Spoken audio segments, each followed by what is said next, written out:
There's a difference between stupidity and ignorance, right? Yep. Stupidity is knowing and not doing. Ignorance is not Ignorance is not knowing. Michael Jordan put the NBA on the map. Yes. That's right, you did. Period. Yes. There's no saying out there, bro, that says, hey, you either want to be the busy man or a broke man. That's it. Right? Carlos Reyes on the humble show. Yeah, we all in. Yeah, we all in. So grab your boys now, cause you know we all win. Lift your hands up and give them praise. Blessed every day. Welcome to the All In Podcast. I am your host, Carlos Reyes, and today you definitely want to stick around because in our studio, we have a gentleman that I truly respect for so many reasons, but two of the biggest reasons is he is the only Mexican that I know that sold his company for north of $200 million. It only took him 5 years, by the way, to build that company and make it exitable at that value. Second is he's a real operator. He's a real grinder. He's not one of these social media guys out there that just talks a lot of smoke. He actually lays the bricks day by day. And man, his name is Ismael Valdez, CEO of NexGen. My brother, welcome to the show. Thank you. Okay. Now, want to introduce the rest of the fellas here. Mr. Zady, a.k.a. the most interesting man in the industry. And my business partner in the solar industry, Mr. Phil LeConte. Welcome. Ismael, first and foremost, bro, thank you for just taking the time to come out, spending some time with us, man. Thank you. And man, I'm very proud of all the work that you've been doing. I've been, watching your story closely.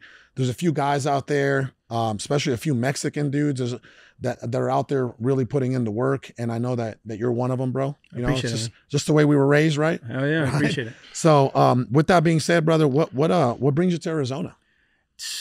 The roofing companies, man. Roofing's the next sector that's gonna blow up. So roofing business brings me to Arizona. Peace brings me to Arizona. I love coming here, man. Yeah. People are pretty dope here. They're respectful. They're good people here. Bro, you ever think about moving here? I have 2 houses right here, but I don't know if I could go through July and August here, to be honest with you. Once you get spoiled in Cali weather, we get the cool breeze all year round. So is the weather worth the taxes? Hell yeah. Hell yeah, all day. And whoever says it's not, they just didn't make enough money. Gavin Newsom can't even kick you out. No, hell no, man. The weather I'm telling tax, you right huh? now. Yeah. The money, dude, the taxes, that's bullshit and all that, but the California, Southern California as a state, bro, it is the dopest freaking place to live. From the weather to the people are the main thing there. There's a ton of success. You've been to California. Absolutely. Carlos, right? Absolutely. But let me ask you this, right? Let's get right into it. Let's get it.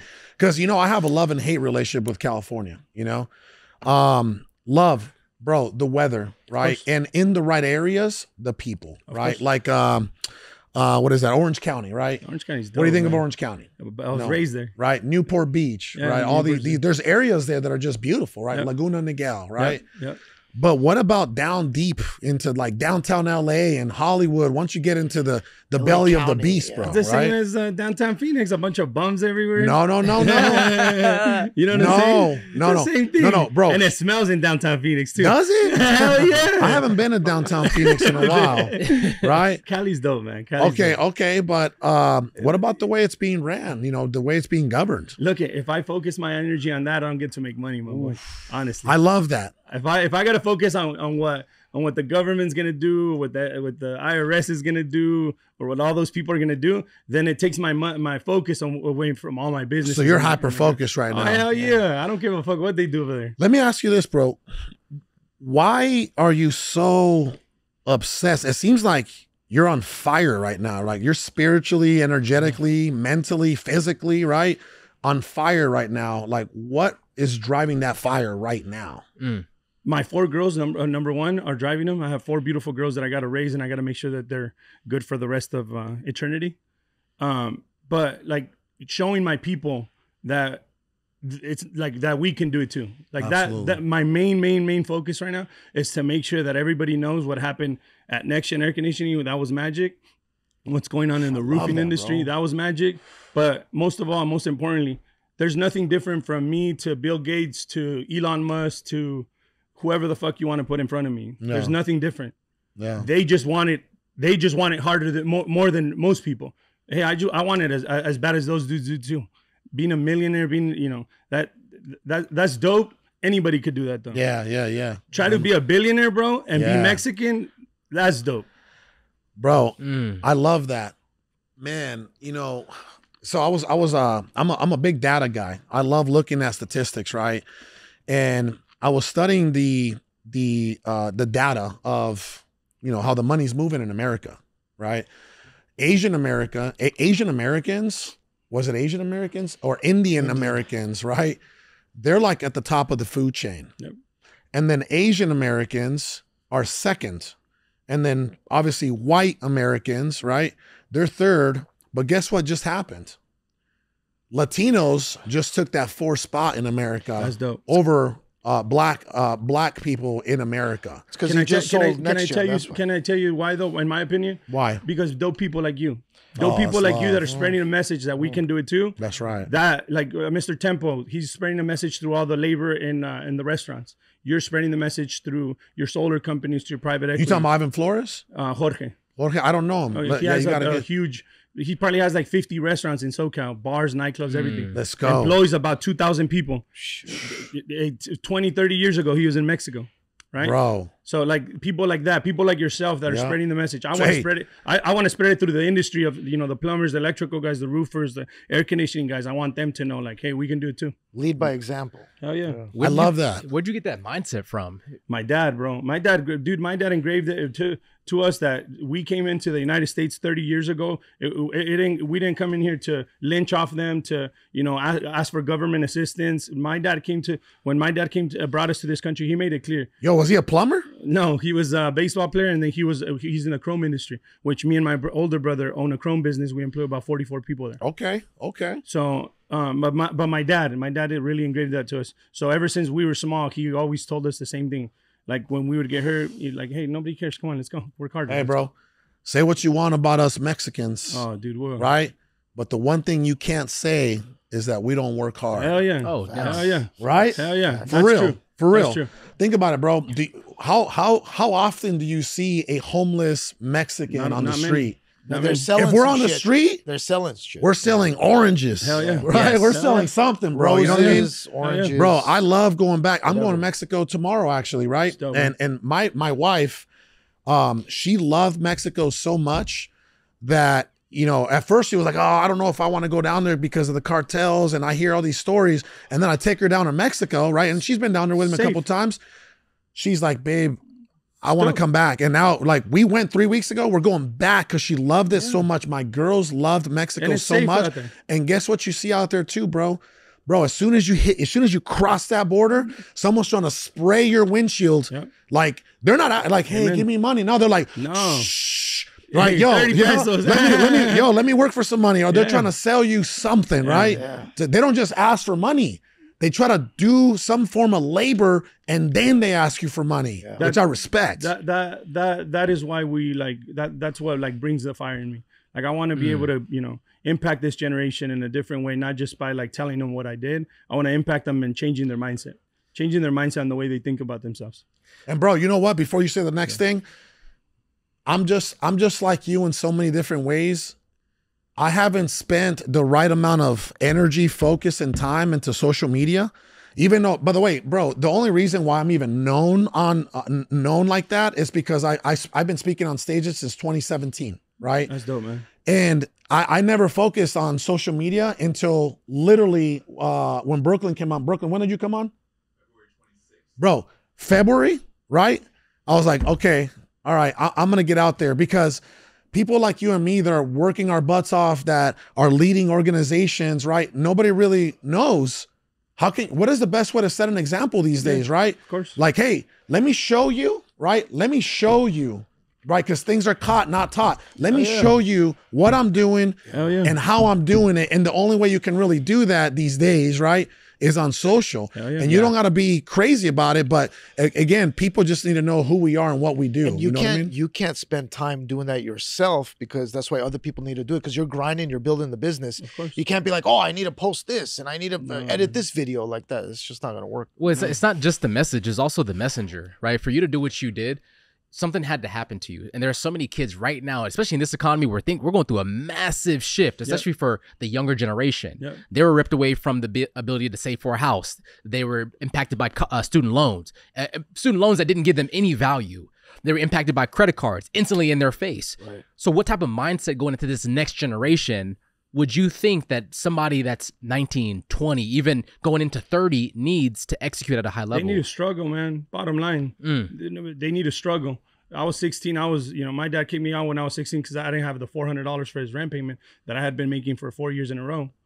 And he kicked me out for those $400 and I had to struggle. And now I know why he kicked me out for those $400, right? It probably hurt him. Huh? It probably hurt him. It hurt him to kick you out. Hell yeah. But guess what? It taught me a fucking valuable lesson that when things are due, you pay them, right? There's a contract. My dad told me the first day of the month, every month, you got to have my $400. Damn. Or you could go look for your own place. Hey, shout out to your pops, bro. Yeah, hell yeah. Because you know what? People, that's a form of love, right? Like people don't understand, it's like, man. Dude, back then I hated him though. Yeah, exactly. We would bump heads, you know what I'm saying? And you're like, damn. And now I'm like, bro, that was the best thing that ever happened to me. Right. Thank you, Dad. Wow. Yeah, thank you, man.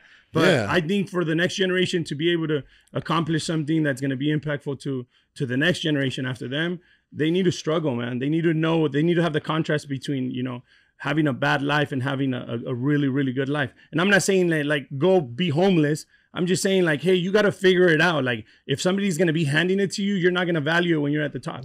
Right. And they need to, they need that instilled to them. We talk about this on a podcast. We go back to the root. I always say, yeah, you can focus on the student. Yep. But let's also go to the master. Yep. Right. Because the parents that wanted the better life, they made good money. I don't want my kids to struggle like I did. But when they struggled, they got to where they're at. Hell yeah. So they don't want their kids to struggle. But when their kids do struggle, there's an outcome that's better than the income. Exactly. So right? That's a good segue, bro. How do you instill your father's lesson in your girls, with your girls? So what do you do with your girls? Make them work. Hey, Dad, can I get a tablet? Dad, can I get a phone? Dad, yeah, no problem. Hey, NexGen's like 2 minutes away. I bet you if you go answer phones for a week, they'll pay you like $300-400, and then you can go and buy your own shoes. How old are your girls, bro? I got a 5-year-old, a 7-year-old, a 10-year-old, and a 12-year-old. And they all girls? work there. Trust me, the 7-year-old will go over there, start changing trash cans. The 12-year-old be on the phones. Hey, we could get out there today. I'm like, bro, you guys got to work too. That shit wasn't handed to me. Bro, you got all girls? All girls, baby boy.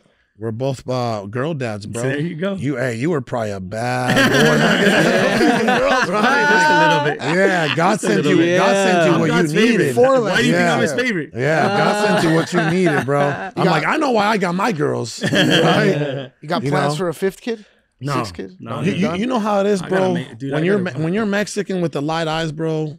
It's a game over. I keep telling them. I'm like, hey, don't look into the eyes.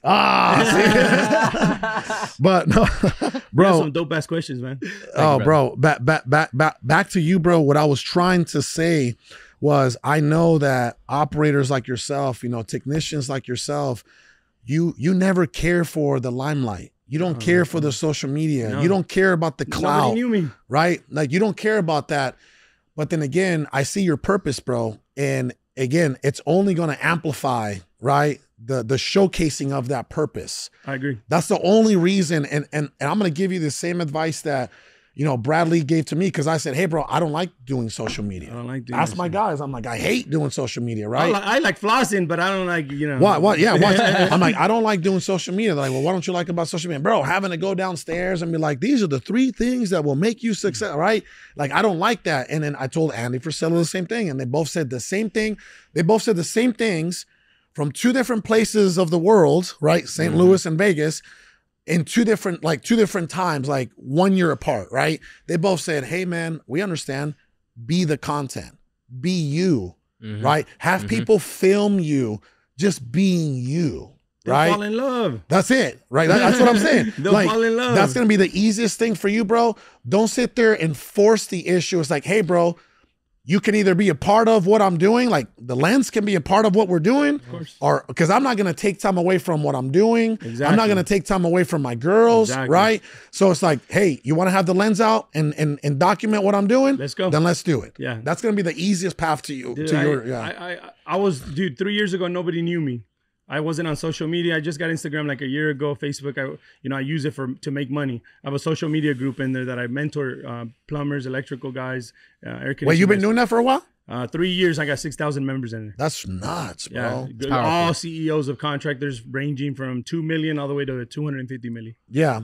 Hey, what's that called when you activate the reticular the activating system on your brain when you're shopping for a vehicle and then you start to see it on the road all the time, right? The reticular activating system, is that what they call the RAS? On the Tesla models, right? No, what's this? What's this? What the red As car soon as thing? I was introduced to you, I think it was Tommy Mello actually that introduced me to you. That guy's right? a beast, by the way. Right. So, and then I'm like, okay, cool. So he owns a company called NexGen. I'm like, okay, cool. And then next thing you know, we're in Cali.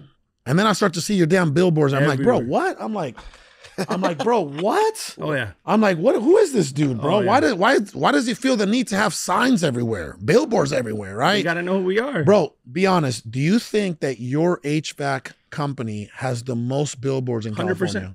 100%.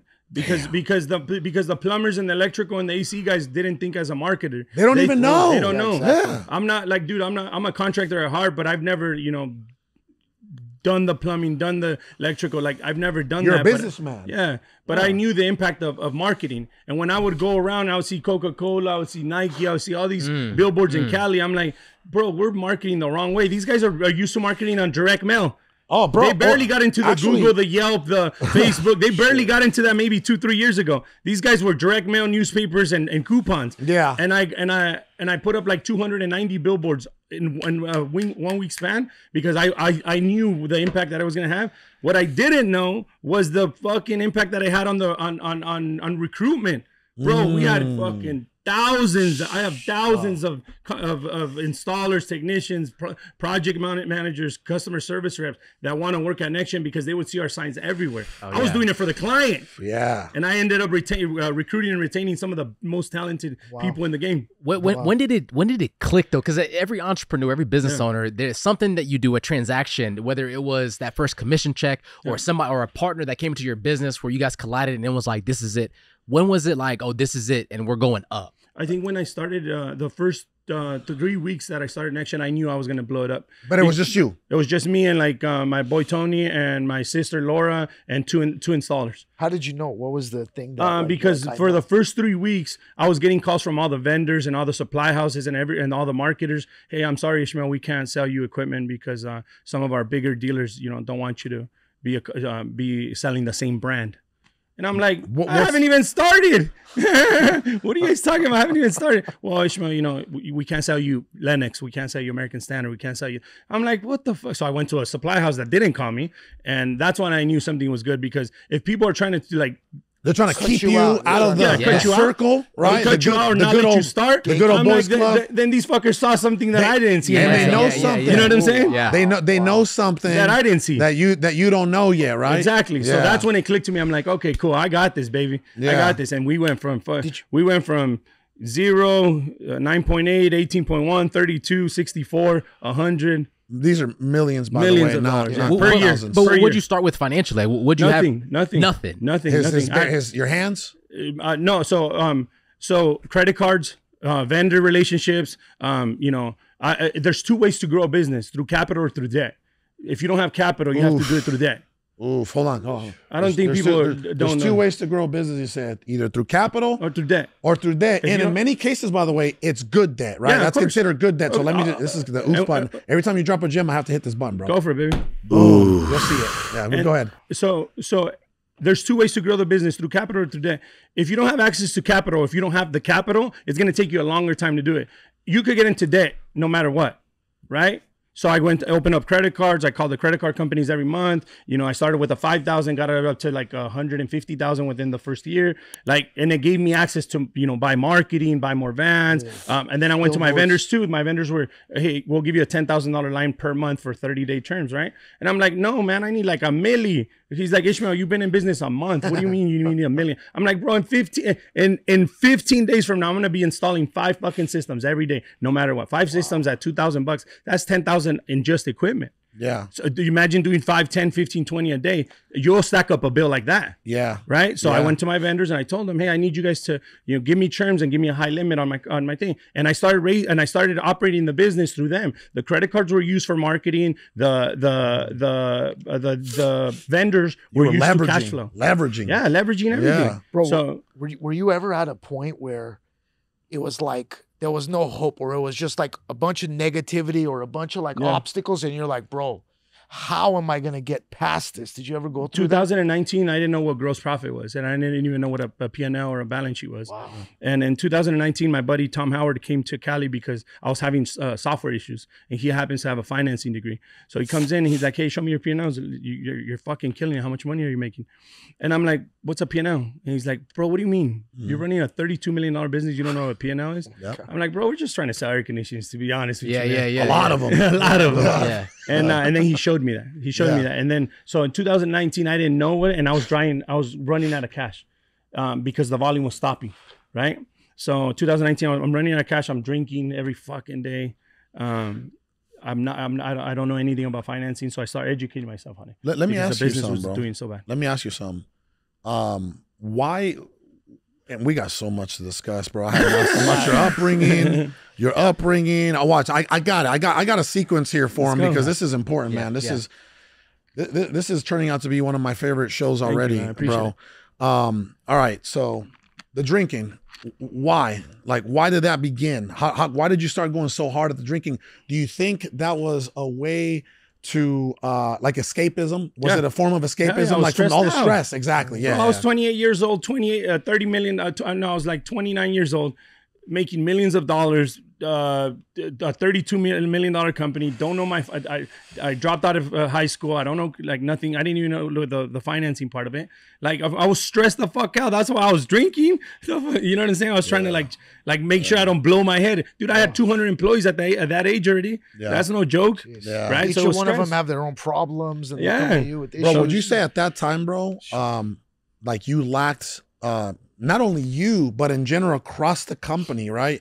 Or across the organization, did you lack leadership? 100%, man. Did everything kind of depend on your shoulders at that time? At that stage in the business, yeah. That's a big part, probably why and once I stopped drinking, that's what. And by all means, what happened at NexGen wasn't me all. It was a group of us. For sure. Right. It was 7 different executives running different parts of the operation. But in 2019, I noticed the impact that I had on other people's life. That was the first time I've ever noticed myself as a person and being like, hey man, like I could really impact these people. I stopped drinking, half of the company stopped drinking. I started playing golf, half of the company, 3/4 of the company plays golf. And I'm like, oh shit, so they're damn, bro, you play golf now? Hell yeah. Oh, bro, you ain't no Mexican, bro. You ain't no I'll fuck you up. I'm a beast, bro. Yeah. I'm saying like, damn, okay, Mexicans are playing golf. I haven't seen a Mexican play golf yet. Hell yeah. Okay. Ricky, we gotta get him on the range with Ricky. Yeah. You don't play golf, Carlos? Bro, I'm a linebacker, bro. Once you get it's hard because golf isn't a game of power. You know what I mean? It's a finesse. Yeah. It's a form. You know what I mean? Yeah. And I'm so used to playing football and basketball. You'll get into it, my boy. That's what I'm saying. If you're competitive, you'll get into it. I'm very competitive. I just beat this dude in chess 2 days ago. It's one game, bro. 29 other ones to go. And he was messaging me at 11:30, bro. I'm competitive. I'm like, I'm about to pass out on my couch, right? And this dude hits me like, just bing, bing, bing, bing. And he's like, hey, bro, I don't appreciate the way you beat me. I was like, whoa, bro, that was like 5 hours ago, right? Rematch. Hold on. And then I wake up to bing, bing, bing, bing. Hey, bro, I need my rematch. This dude's competitive. You know what I'm saying? Like, did you give him a case of tampons or no? Oh, he's throwing shade already, bro. Little Tampax action. I want to double down on what you just said. So assume you are a Bill Belichick, which you are, right? Like you play in the championship of business. Well, he ain't Tom Brady. He's Bill Belichick. Tom Brady. Hey, Tom Brady got one more ring than Bill Belichick. Yeah, but he's now he went from the student to the master of the game now. And so if you were to come and inject PLAYBOOK, your serum, your secret formula on just business and as far as structure, what does that look like on a 5th grade level? Like if you were to break that down into 5th grade level, what does that look like? For the trades, like if I come in there and I show people like how to operate properly within like, most contractors will never pass $1 million in revenue, 94% of them. Wow. If I come in there, dude, just a couple of things that they all do wrong, 100% wrong. They don't know how to charge and they don't know how to pay their people well. They don't know how to pay their people well so they can incentivize them to perform at a higher level. Talking about with bonuses or just bonuses? Commissions? What is this thing that Tommy keeps talking about? And we're gonna have Tommy on the pod in the next probably 30, 60 days, right? You guys are impressed with me. Wait to be that's what I was, blown. that dude's like the Bill Gates of Exactly. of blue collar right now, Exactly. right? Oh, yeah. But what? So what he keeps talking about this pay per performance, right? Yeah. Yeah. Is it or pay for performance or something? That's how we pay all our technicians, our project managers. What is that? Break that down in the simplest terms. They sell a $10,000 system. They get X amount of percentage based on the revenue. If they discount it, then it falls down in a teardrop discount. And he does that across the entire company. Yeah. So then it incentivizes, but you're always backing them up with hourly too. So it incentivizes the technician to always be making sure that they take care of the client properly, not just half-assing it. Like if they need a capacitor, a motor, a pipe needs to be fixed, or something needs to be, like they go and present the whole options. They make good money. The company makes good money, and the customer's always taking care of. Is it almost like a revenue share Yes. kind of model? No. It's a pay scale. Got it. It's a pay scale. If the standard in the industry for solar, for air conditioning, for plumbing, all that, they get paid on a scale from 10% all the way down at 5%. Yeah. Right. It depends on what they sold inside of the home. Yep. It's a standard thing, but it drives performance. So you just incentivize if they sell, like you said, a specific product, Yep. they get X%. If they sell this product, they get X%, right? It varies. Yep. So is it normal in the industry to have the techs be the salesperson, or is that the game changer to have them be the I think having them both being trained in communication helps them a lot. It's not just sales; it's just communicating properly. Because some of these technicians lack confidence, so when they go out there to present to the customer, they're kind of like, "Well, this is going to be three." Like when our technicians go through our academy and you're going to need this, and this. Exactly. Proper training, and when they present the price, they present with confidence. They're good-looking dudes, and gals, and they go in there and they believe in the product. Right. Yeah. So when they go out there, right, and we'll go ahead and run an analogy on like a mechanic shop, right? Customer comes in, and the mechanic, who is not the sales guy, he's the technician, right? Customer comes in, has a blown engine, and the mechanic's like, hey, we're going to need to replace the engine, but also your tires are going bad, right? Of course. Your tires are going bad. You need a new water pump. And now it's like they turn one cell into 4 or 5, of course, right? And they're getting paid for every single thing. Well, it's not just the cell that they're providing; it's the options, right? So they'll provide options from $500 to $1,000, and then they'll provide options for long term. And the customer needs it. So it's not like they're doing them other service, or they're not upselling them. The customer gets to choose. Yeah. Like, hey, Yes you know what? This is a Band-Aid. This is a long-term replacement. What do you want to do? There you go. I love that. I love that. And if you don't sell them that, someone else is going to come sell them. Well, somebody, of course. And look to that point, somebody could come and install. There's a 10-year-old unit on the ground, and they repair it. It's doing a disservice to the client. They didn't educate them on buying a new air conditioning. Same thing with the car. A 20-year-old car walks in and the engine is blown out and they replace the engine. That's a disservice on the customer, because they should have educated them on a low payment plan that they could buy a brand new car. For lower than what they're gonna fucking spend on a 20-year-old engine, a car with a brand new engine. Right. We just educate people a little bit different, and they get to choose the best option. So education is also the key. 100%. So what percentage would you say is marketing and what is sales? Because sometimes if you look at like Apple, they're so good at marketing that the product sells itself. Exactly. Right. And I think that's kind of what you were saying with putting 100%. The billboards and just splashing it and having that recognition of the brand. So the brand is already known. Yeah. The person comes in and just reassures the brand. Exactly. Okay. Exactly. And when you do it properly and you educate them good, the outcome's always good. Let me ask you this, brother. So you love the blue collar space. Oh yeah. Damn. They're my people. you know what's funny, bro? That's the way a majority, I would say over 90% of our construction people, is I was going to tell you, my first job in America was I was entering the 7th grade, and there was a guy that lived in our apartments, right? A guy named Luis Nunez, and he used to work construction. Him and another guy named Moreno. They used to call him Moreno because he was a dark Mexican, right? Yep. That's very normal in our culture, right? My mom was working her butt off when she brought me over, right? When she brought me over, in the summer of between the 6th grade and the 7th grade, 1996. Right. And she was like, Damn, you're old. Yeah, bro. Exactly. I'm 40, bro. What's going on with you, bro? You should be embarrassed, my boy. It's a blessing. It's a blessing, especially in our culture. Right. But anyway, so, you know, my mom's like working 2-3 jobs at that time, and I need uniforms for the school. It was called a school called Phoenix Prep Academy. Right. Mm-hmm. I need uniforms. I need shoes. Right. And my mom's doing her best, and she's going to get them for me, working her 2-3 jobs at that time.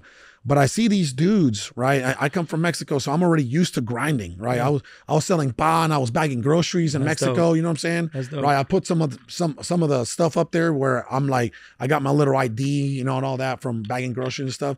So I see these dudes, Luis and Moreno, grinding, and I see them just every 5 in the morning, right? And I go over there and say, hey man, you know, I need to buy some uniforms and some shoes. You know, can I go work with you guys, right?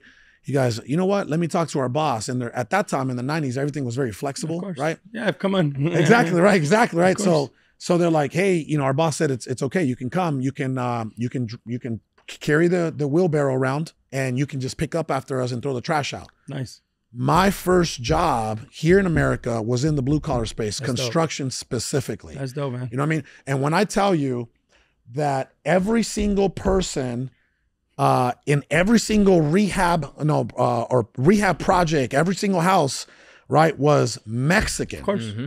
They were the guys, bro. They were the roofers. They were the plumbers. They were the HVAC guys. They were the tile labor guys. They were, you know, they were the granite guys. They were the electricians. Yeah, that's right. Nice. So I was going to tell you, I believe that 90+% of our people work in the blue collar space as we speak. And you know what pisses me off about that? That they're the most underpaid. We are. Fuck that. And the most uneducated. Yes. We don't know what we don't know. We need to educate them on valuing themselves. Well, we are the most underpaid. We need to educate them on business ownership. Of course. Yeah. Right? Of course. Hey, yeah, you can be the plumber for 30 years, or how about you start your own or you can try to go on your own. You know what I mean? 100%, man. So that's one of the things that I respect about you so much is that you are in that space and you're already doing it. Yeah. We started to transition into the blue collar space last year, right? Mm-hmm. With the solar. Actually, no, when we used to have a company called Reliant Renovation, which was a construction company. Yep. That was 3 years ago, and that did okay. And we were like, construction's a lot of work, hard. A lot of moving pieces, right? Into scale and stuff. Exactly, right? Yep. But then we're like, we merged it with the solar company. We're like, man, there's something here. And then we started throwing these little business boot camps, right? And we were bringing the pool guys, and we were bringing the landscape guys, right? And we were bringing the solar guys and the HVAC guys, and like you said, they're like, no, we don't market. 99% of our business is referral based. Yeah. Jeez. So that's what I wanted to ask you, brother, right? Crazy. What is going on in the blue collar space? Why are we in the blue collar space so uneducated when it comes to business, the way a business is supposed to be ran? Most of these people that do get into the trades is because their cousins, their brothers, their aunts, their uncles own the business, and they brought them into it to help them out. Right. And they get so into the operational side of like how to turn the wrench, how to install the toilet properly, how to solder properly. They get so stuck on that they never realize that the most important part of the business is the financial end of it. And once they could educate themselves on that, that's when the change is gonna occur. But to answer your question is because they get so stuck on the operational side. And they never take the time or the initiative to educate themselves on the marketing side and the operational side, on the compliance side. It's what they know. On the compliance side. You think it's more ego? Yeah. The fact that I feel like I'm better at doing the job? I think it's ignorance. I think it's ignorance. Bro. Ignorance is, there's a difference between stupidity and ignorance, right? Yep. Stupidity is knowing and not doing. Ignorance is not Ignorance is not knowing. So that, and they're also, they're so stuck on paying bills. Like, I need to run this cost so I can pay this bill. I need to run this cost so I can do. So lack of time management is also why they don't progress in other sectors. Yeah, one thing we picked up when we got to we did business coaching before we were partners with Carlos and Sal, and when they said this is what hit. It said you got to stop working in the business and work on the business, right? Yep. You have to pull yourself out and stop wanting to be the ones that feel like you're the best at customer service, the best at closing, the best at this, and make and duplicate yourself up to 80% as in that person to be that. Right. So that way you can build the army. You could be the lieutenant and have the army go and hunt and facilitate that. I agree. What did you do that switch when it comes to a key hire, whether that was in the finance department, leadership department, because you can't be everything all at once, right? You'll fall apart. So what was that key hire that like pivoted the business so that you can scale? It wasn't one key hire. It was the fact that I was willing to hire. Ooh. Hold on. It wasn't one key hire that happened at NexGen or all these other companies. The fact that I'm willing to hire and give people a chance, because you're never going to know if you're a dope ass project manager or the best GM in the world or the best account manager or the best customer service manager or whatever it is, right? Until you hire, that's when you're going to know. Let me ask you this, right? Because I've seen that a lot. Why are people afraid to hire? Because they look at other human beings as an expense, not an investment. An investment. Dude, that's right. Look, at the end of the day, whoever has the most employees makes the most money. Oof. No matter what, how you want to slice it. Who has the most employees? Amazon, Apple. That's right. You know how much money they're making? Whoever controls the labor sector will always making billions, bro. Whoever controls the labor will always control the profit. Whoever controls the labor will always control the profit. In our sector, in the trades, 90 to 95% of the labor is Hispanics. Did you hear that? 90 to 95% of the labor is Hispanics. Let me hit that.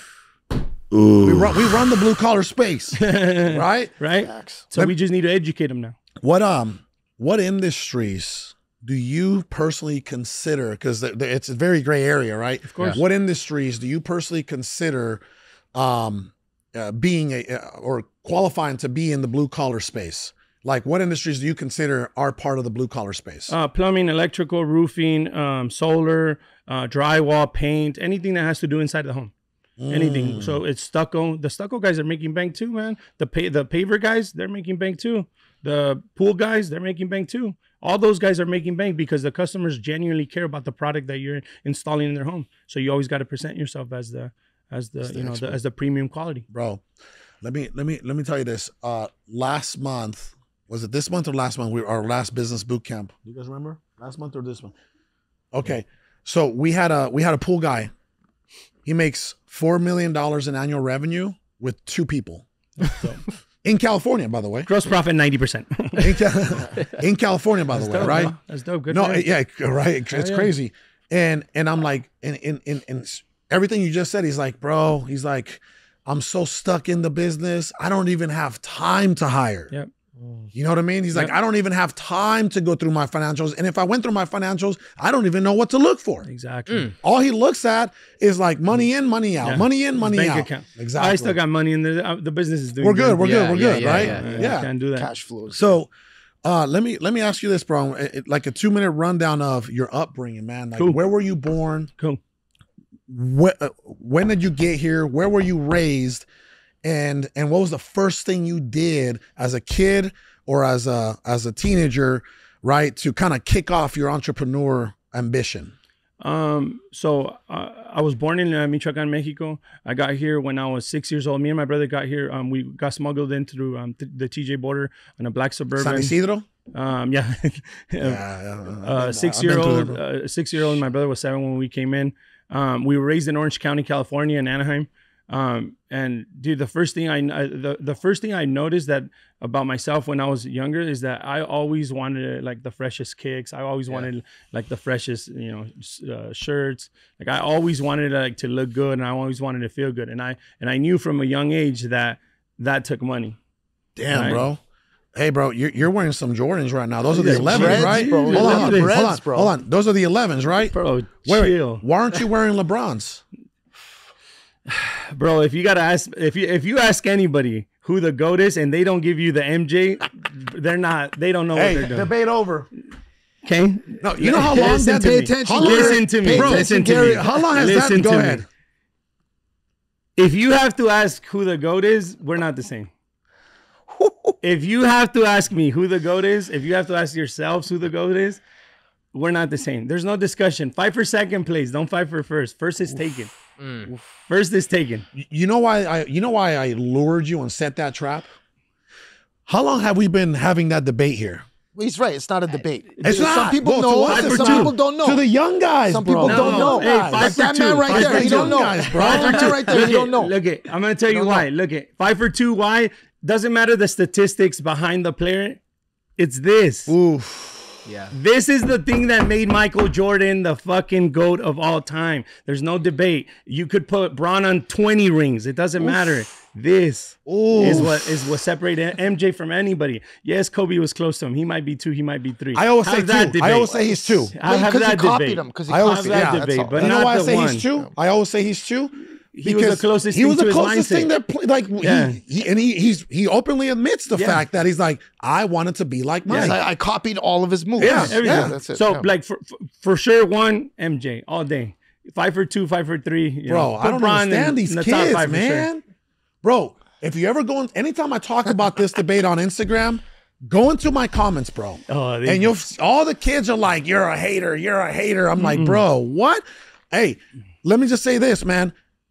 Michael Jordan put the NBA on the map. Yes. That's right. He did. Period. Yes, Global. businessmen, marketing. Put Nike on the Everybody. map. Everybody. Right? Yes. Like, bro, there wouldn't There's be no no debate. LeBron James without Michael There's Jordan. no debate. There's no I debate. think Garret could hear you, bro. He's going to come There's in here. zero debate. Whoever has a debate, please. And I know you looked at me cross-eyed, Brooklyn, but the fact of the matter is, right? You might want to go watch a movie called Air, so you can get to know the history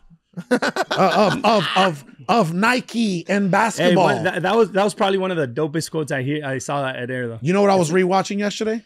Because my dude Ace spent the night, and we were like, "Do we watch Air? You haven't watched Air, right? Like, do we watch Air or Last Dance? do we rerun? I already watched. Or do we rewatch The Banker with Samuel L. Jackson? Ooh, Remember The Banker? yeah, Bro. I would go. Come on, bro. I would go Air all day long though. Okay. All right. You Air all day long. I'll put Training Day on number 2. You were 45 seconds into your story. You still got like a minute and a half left of that transition. Whoa. Whoa. So we were going He over. wanted the freshest kicks. He had the freshest yeah. kicks. He yeah, wanted to make yeah. some money. Dude, I since a young age I was trying to. I like feeling good. I like looking good. I like I like what money brings in. I had so many problems because of money. So in my mind, money fixed everything. And I'm not saying it does, and you're the happiest guy. But money brings a lot of comfort into people's life. My dad kicked me out for the $400. I'm chasing those $400 every day. Oof. I'm chasing those $400 every Day fucking one. day. Day one. Every day is day one. Hell yeah. Every day is day Hell one. yeah. So Right. I think it's more of an obsession that you have with yourself of like, whether you're trying to prove something or whether you're, brought to this world to give an impact on a generation or on people, right?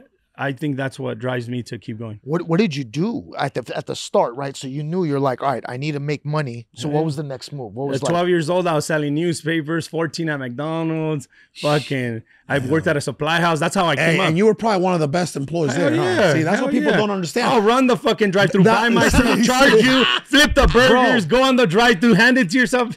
Bro, I got this. These folks don't understand, right? It's a disease. They don't. It is. Yeah, bro, It is. they don't understand that if you're ever going to be a great business owner, you got to be a great employee. Fuck yeah. Right? sure. Hell yeah. Like any job that I ever had, I was the number No one matter guy. what. Yeah, exactly. There I was wasn't the even a number one. competition. No matter the age, no matter the race, Yeah. no matter what. I was the number one guy. I'm sure Hell you were yeah. running the show Hell at yeah. very early Everywhere. age. Everywhere. You know?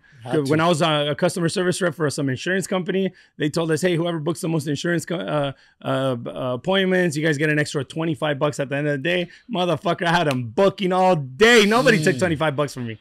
That was like 15 years ago, man. Bro, this is a dude that sold his company for over 200 mil. I know. You know what I'm saying? Like, And I'm he's still taking chasing those those numbers. 400. Yeah, Yeah, exactly. And I'm still taking notes. chasing those 400. The hustle's in the blood. But Oh, yeah. go back to, we talked about it yesterday. Everybody that's done something great Yep. had to go through the process of betrayal, Yep. family, friends, or identity shift, because we only know you, the person that Yep. sold their business for 200 million. Your glow is amazing. We can feel your energy in the room. Thank you. yeah. Love being around you. But take us back to the person. Take business aside. Who are you without the business? Who am I without the business? I'm still a hustler, man. I'm still a hustler. I'm still, whether it's in a business or whether it's, building a relationship with my girls or whether it's, helping a friend, whatever it is, I'm still a hustler. Like I try to I try to come into people's life and impact them in a positive way, no matter who you are. I don't care if, you know, we're just going to meet for 5-10 minutes. And, you know, if I could impact your life in a positive way, then, you know, I'm good with that. Let me ask this. I already know the answer that you're going to give me. How do you deal with all the bullshit, all the negativity? How do you deal with it?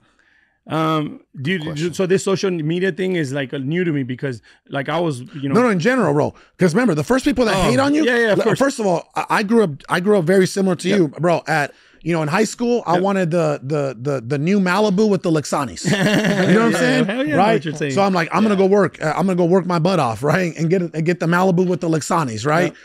And the first thing people start saying about a person like you is, you're a creído. He's a creído. Or right? he's slanging dope. Oh, yeah, but right. The first people that start hating on a person like you is family. Hell yeah. And then it's friends, right? Oh, look at he thinks he's better than us, right? Of course. So it's like, how have you dealt with how do you deal with the bullshit now? When my dad passed away 6 years ago and I stopped drinking, I accepted myself. So that was around the time that I kind of knew who I was already. And I was okay with who the person that I am right now. Wow. So all these people that, you know, I see the comments on social media or my family, and I lost a couple family members because of the business, and, you know, they thought I was unfair, whatever the case is. I accepted that as long as my 4 girls are always going to be okay, everything else has to wait. That's I got to make sure that my 4 beautiful girls are taken care of for the rest of eternity, and making sure that they're never going to have to put up with anybody like myself or anybody because of financial issues, right? So that is what keeps me grounded and what keeps me like, hey, man, if you don't want to talk to me because you think I was unfair to you, cool, man. Let's go. Right? Yeah, as long as my girls are good, as long as I never lose their respect and I never lose their admiration and I never lose their love, everything else, I'm okay with losing, man. Yeah. Bro, going on the family topic, because here our motto is like God, family, hustle, right? So we talk about it a lot, how we got to sacrifice to build the business. And who suffers is our family or our wives. Yeah. You know, like you got Bezos is divorced, Brady divorced. Like, how do you handle that? And how's your relationship with your woman? Like, how is that going? My woman is me and her have never gotten along for the last 3 years that we've been separated. We've been best friends since that day. Wow. She accepted that the person that I was when I told her that there was no negotiation with myself on what I'm about to accomplish in life. Oof. So once she knew that there was either you stay with me and run the journey. My man just had a breakthrough. Yeah. Like, he had a breakthrough because, you know, he goes through. He's going through it right now. Okay, cool. Yeah. So I made millions before I was with my spouse now. And the issue is that she met me at that pinnacle. Through transition, peaks and trough, when you're back into the trough to go to your next peak. Of course. I know what it takes, which is why I was fearful of being in a relationship, because you put so much time and love and endurance inside the business that you take from that cup. And it's not that I neglect the cup, but I know what happens when you fill this cup. Of course. We can pour into so many other cups beyond us. But to paint that picture, that's where the friction is that I have right now. And that contract, that verbal contract that you created, that just hit me in a deep way, because there is no negotiating when you want to be the greatest of all time. You want me to tell you why though? The contract that I made with myself, if somebody was going to be obstructing it or be getting in the way of it, I'm going to lose that one person or the 5 persons, or I'm going to impact a generation that's going to mold. Wow. Bigger picture. A bigger picture. And I'm going to impact millions of people. Millions of people, millions of plumbers, millions of air conditioning guys, millions of roofers out there that need help. So I'm okay with losing one to impact 1 million or 2 million, because then God is going to be okay with me because I helped them too. Doesn't mean that I don't love them. Doesn't mean that I don't love them or that I wasn't willing to drop everything. It means that God gave me a purpose to impact those people too. If you want to go on the journey, cool. Or even, that's it. I'm like, why don't you just come on the journey with me? And if you don't, like, right? I'm okay with that. My wife, everybody knows my wife in here. Of course. Bro, my wife's, I've been with her, bro. We became boyfriend and girlfriend August 19th, 2001, right? And brother, she's been there through the ups, the downs, you know what I mean? Right? And she understands the journey, right? And my wife, you know, and everybody in here knows that, you know, I do a good job in compartmentalizing. Like I give my wife her time. I give my 2 girls their time, and I give the business I give myself my time in the morning before they're even awake, just like you, right? But my wife knew, like we had this disagreement, you know, a few years ago when I said, babe, I go, she didn't understand it then, and then she understood it. I said, babe, I wasn't sent here just to be a good father. Exactly. Right? Not, I want to be a good father, and I'm gonna do my best every day. You want, but that's not my entire purpose on this earth. And at first she was like, bro, she was like, what? Like she didn't understand, right? And then she's like, you know what? Now I understand. Of course, man. Now I understand. And you know, there's an old saying out there, bro, that says, hey, you either want to be with a busy man, or a broke man. That's it, right? That's it. I made that commitment to myself, and I'm. You know, I rather impact a generation or millions of people. And you're still going to handle yours. You can still take care of your... I'm still going to have my girls, and I'm still going to have my family and all that. Like, you know, you got to be okay with making sure that where you're going in that journey, that people are going to shed off you like feathers, because they are. They are. And once you start choosing what people are saying or what people might say or what your brother might not talk to you, that's where you cap out. That's and a lot of us, bro, on the journey, right, early on, before we finally understand who we really are, we struggle with that. Oh yeah, right, because we're people pleasers. Of course. Oh man, I can't. He's gonna say this about me. I can't believe he thinks that about me, or she thinks, right? Wow. But then it's like you start to really, I would say, get that scar tissue, right? That scar tissue of like, you know what? Oh, well said. Hey, it happens. Yep. Moving on. Once you're okay with yourself, that's when you're gonna exceed. That's when you're going to start propelling more. Once you're okay with who you are as a person and as a human being and as a businessman and as a brother and sister, as a husband, as a father, once you're okay with yourself, your true self, that's when you're going to like start making those decisions of like, okay, cool. Let's, like, how do I make more money? Because nobody could veer you off. You already know. They can't say anything. Oh yeah, dude, nobody, influence. like I know exactly who I am. Yeah. Like this is me and this is who I am. If you like me, cool. If you don't like me, cool. I'm still going to go through the journey. I was just about to tell you, I think that the answer, right? I thought the answer was like, hey, Ismael, how do you deal with the negativity and the bullshit these days? I thought the answer was going to be, I don't deal with it. I don't care. You get what I'm saying? Which is probably what you're doing anyway. It is. Yeah. It is a level of like, hey, I don't got time for it. No, man. I don't got time for it. Because I'm trying to set people up to be absolutely. My time here in this earth is to make sure that my girls, my brothers, my sisters, everybody has enough generational wealth so they never have to worry about things. So that's my job, to take care of them. What is your Super Bowl then? You've accomplished so much. I mean, to be as young as you are. Bro, he's just getting started. Yeah, man. He's just getting started. So then what is your Lombardi trophy? What is that? Like, I don't think, you know, I'm always chasing, I was chasing 100 by the time I was 30. I'm trying to change to Billy by the time I'm 40. Like I do these things, but it's not because of the amount of money. I just do it because it pushes me to get to that level. It's a way to keep a score. It's a way to keep score. Like, to be honest with you, after I get to $1 billion, which I am going to do in the next 3-4 years. Amen. Then I'm gonna go to 100 billion, and then I'm like gonna get to 100, and I'm like, but I don't do it because I want to show off or I want to like. No, I just do it because to me it's fun, man. I love push yourself, right? Yeah, I love myself. I love, you know, I love pushing myself to seeing. I love challenging myself. I love showing my girls that their father's dope. You know what I'm saying? So the moment I was thinking about this yesterday, we took our entire staff up to Sedona yesterday. Right? It was a team outing. That's dope because we've been running them to the ground, bro. Right? That's dope. So we were like, that's dope that you take care of your employees like that. We do, bro. We do. We took our entire team up there, and brother, you know, I was telling all my employees, I'm like, hey, you know, if you're not going through challenges, right, then you're not growing. You know, don't stress about going through challenges. Stress about when you're not going through challenges, right? Because then you're not growing, right? Oh yeah. So a couple questions before we wrap, bro, because I feel like these are pretty cool. They're important questions, especially for the business owner that's listening out there, right? What are the primary value adds that you are going to incorporate to scale your next companies, right? Like example, Legacy Roofing, Nuve, et cetera, right? Like what immediately do you have to insert into those companies in order to scale them quickly? Hire fast, but hire good quality people and not be afraid to pay them what they're worth. Got it. I don't negotiate labor. Everybody on NexGen makes a ton of money. From the lady that's cleaning the bathroom, she's making $25 an hour, to the drivers making $30 an hour, to the CSRs. Most companies are paying $15. We're paying $30, $35, $40 for them. Like, for my next phase of a batch of companies that I'm going to grow, I'm going to make sure that I pay people good from the get-go, because it took me 3 years at NexGen to realize that I didn't have to negotiate labor, right? I don't pay for it. The customer does that. God, hold on, bro. So you do, you get what you pay for, of course, right? You get what you pay for. So here goes another question. You get loyalty in turn, right? They don't leave.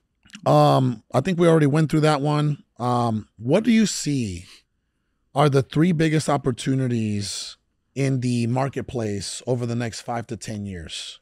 Plumbing will always lead. So for all those people that don't know what they're talking about in the trades, and that are trying to get into the trades, that there's everybody big PE private equity person. Is it because there's a lack of skilled labor? Is that why there's so much opportunity? Because the lack of skilled blue collar labor that's coming into the market? The opportunity came about because of COVID, because these investors got scared and they looked at our sector and they're like, God damn, these plumbers are making a ton of money all year round for everything else was frozen. COVID, everything else was frozen. Yeah, through COVID, through depression, through all that.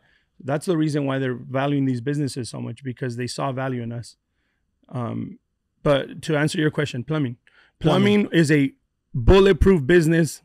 And I'm an air conditioning guy, and now I got into roofing. But when I do it again in 3 years, when my non-compete is over, I'm gonna grow the biggest plumbing company. I'll do 50 million the first year. Oof. With everything that I've gone through and everything that I experienced, I promise you guys, I'll do 50 million the first year. I'll grab it up to 250 in 3 years and then flip it. But plumbing is so controlled, man. Plumbing, the labor, it's mostly labor. It's low material cost, high gross profit, high net profit. It's predictable. It's scalable. It's a service that will never go out of style. Okay, so let's talk about plumbing. What separates? Because you already give us all the components, right? What separates a winning plumbing company with all those components compared to a losing plumbing company? The people that work inside the company. The technicians? The technicians, the installers, the project managers, the customer service reps. The only difference between a good company and a bad company is the people inside. Who's your most important key hire inside the company? The controller gives you all the numbers, so you always want to know your numbers, because it's a key hire. Whether you're doing $1 million or 5 million or 20 or 100 million, you always want to have a financial controller and a CFO.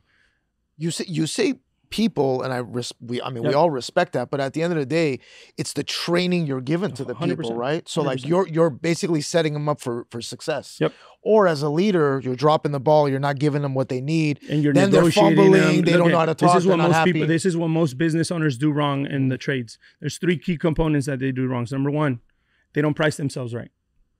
Number 2, they don't pay them people right. And number 3, they know that they're the best plumber. They know that they're the best air conditioning company. They know that they're the best roofing company, but nobody else does, because they don't market themselves. Wow. Sheesh.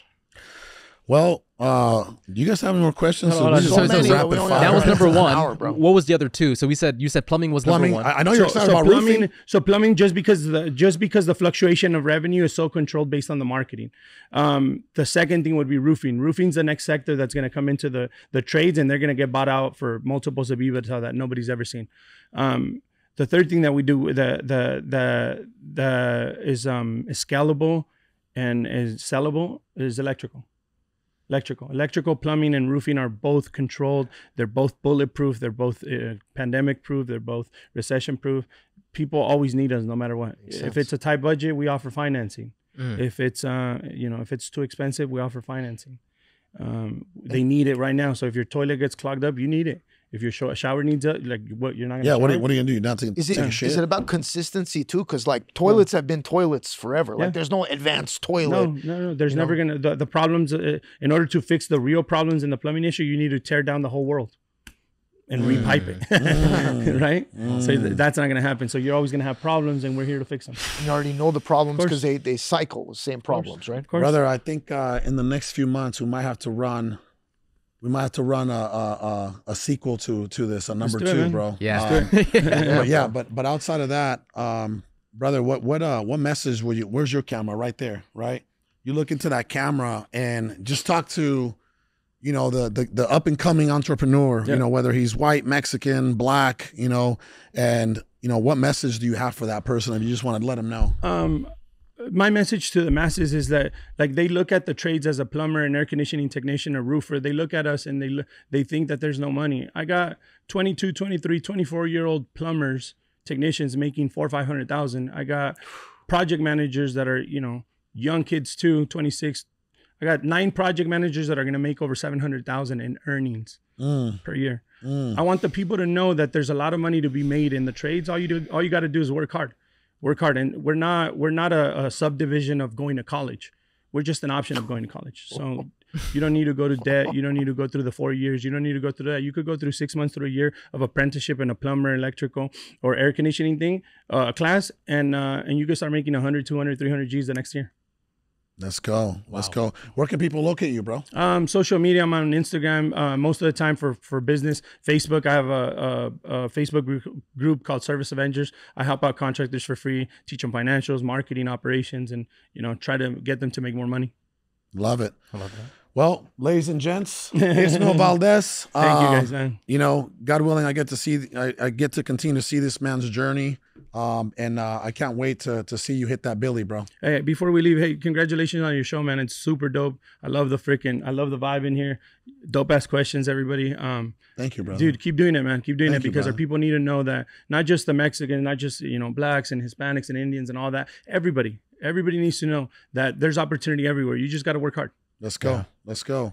Until next time. Next time.